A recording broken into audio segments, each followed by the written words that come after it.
had a sense that lots of restaurants are starting to taste the same.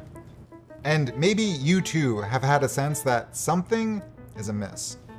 So I wanted to test a hypothesis with my coworkers that you can be served the same exact food. Can I just get the jalapeno poppers? From totally different restaurants.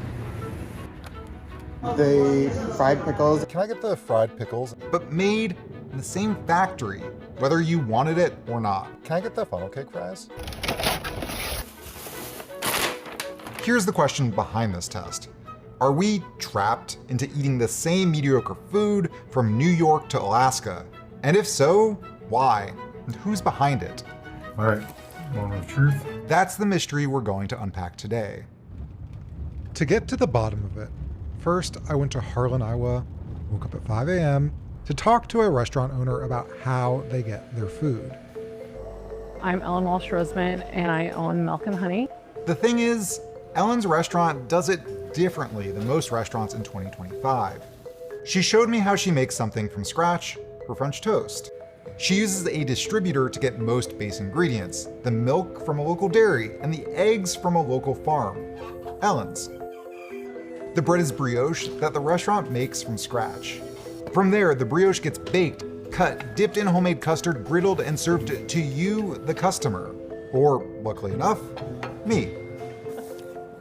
It's very good. It's not just the French toast. Ellen tries to work with as many local producers as possible. This is our country skillet, and this is the local sourdough bread from a bakery in Omaha. But for many restaurants, sourcing local ingredients like this is getting harder and harder. Ellen's distributor is regional and employee-owned. But if you're a restaurant owner, especially in a rural area, you might just have one or two distributors to choose from. There's a good chance one of them is a company called Sysco. And they are suspect number one for my deep fried mystery. To hash out that suspicion, I spoke to Austin Frerick, author of the book Barron's, who explained the profound way Sysco is shaping the way we eat out. The innovation of Sysco was that it was the first national company to essentially offer everything a restaurant needs. Back in the day, someone like Ellen might have one distributor for butter and another for eggs. But Sysco is what's called a broadliner, supplying Everything from paper products to meat and produce. Sysco was a merger of 9 different wholesale restaurant distributors with kind of the explicit goal of making a national player. That was in 1969. Fast forward to today, and Sysco has grown so much that it really only has 2 other competitors in the national space. Among them, Sysco is the largest, and even a decade ago, controlled an estimated 35% of the market. And this year, their gross profit hit $15 billion. The scary thing about Sysco was it didn't become this giant through organic growth, but instead it became a giant through relentless acquisitions that went unchecked. They've acquired over 150 companies to become really one of the only national broadline distributors for restaurants. And this growth, I learned, is deeply changing the way we eat from farm to table. Let's start with the farm part. Ellen tries to work with as many local producers as possible, even when it's more expensive. Sysco, on the other hand, operates with the biggest producers at massive scales to eke out savings. Producers that often have some of the most exploitative production models. Sysco gets their berries from companies like Driscoll. Driscoll's basically took the Nike sweatshop model and applied it to berry production. And chicken from companies like Tyson. Tyson's applied a sharecropping model to meat production. If you used a national distributor, could you get the Omaha sourdough? Could No. you get, no? And why is that? So a lot of local distributors or local producers are not able to tap into regional distribution. The volume and production quantities is too high.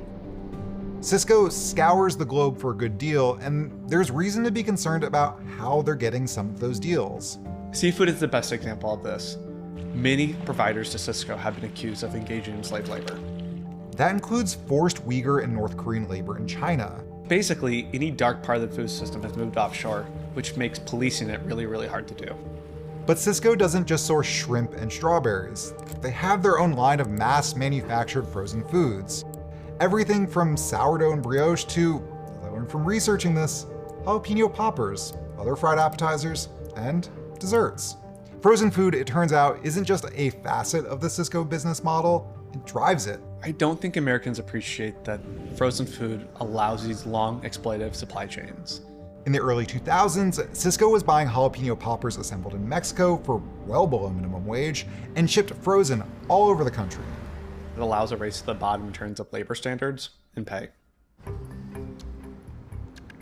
So the food we ordered could have come to a distribution center like this, frozen, shipped to restaurants across the country, then dumped into a fryer. And now, the truckers driving those shipments, they're also getting squeezed by Sysco. Sysco's continuously lobbying year after year to deregulate the trucking industry. And what we've seen since the 1980s is trucking wages are down nearly 40%. After the food is unloaded off of trucks, it gets cooked up and put on your plate. And Sysco's dominance means the food on that plate is increasingly the same and increasingly worse. Do you think regional variety is disappearing? Yeah, I would say so. You've probably had a Sysco meal without even realizing it. They offer everything from these sad bread rolls to Wagyu beef burger patties. If you've ever spent time in a hospital or a prison, you might have had a meal off of a Sysco truck. And if you pay attention, they're everywhere. And so it's getting harder and harder to avoid getting the exact same frozen meal at your local diner or brewery. It probably won't taste that great either. If you were to buy pre-made brioche from one of the big national distributors, They probably will try to keep things cheap, so like they're probably not going to use butter. so they'll use like a canola oil or Shortening or something like that. Yeah. And then like their sugar might be like processed sugar, like a high fructose corn syrup kind of thing. Austin found a story of a Pennsylvania diner whose burgers weren't frying the same on the grill. When the owner investigated, he realized the patties now contain soy protein filler. Sysco and their competitors are flooding restaurants with ultra-processed food like this. Now, you might expect that with a deep-fried cheddar jalapeno popper, but maybe less so with something like bread. The irony is, you could be a diner in a small town in Iowa, surrounded by some of the world's best farmland, and yet nothing on the menu is coming from around you. It's low-quality products produced by people being exploited outside the national borders. The system isn't exactly working out for restaurant owners or local distributors either. With the competition bought out, Sysco has more leverage to arbitrarily raise prices. During COVID, for instance, they used their market power to pass on inflation to their customers and increase their earnings by 159%. Sysco CEO even said on an earnings call that they had no intention of competing on price. Smaller restaurants have almost no negotiating power with Sysco. And so if you are in a rural area where there, aren't any other distributors, then restaurants really don't have many options at all. As we've lost some of that regional wholesale infrastructure, we also see the loss of local businesses, local farms, and a regional food system. In general, restaurant owners have little recourse when Sysco screws them over.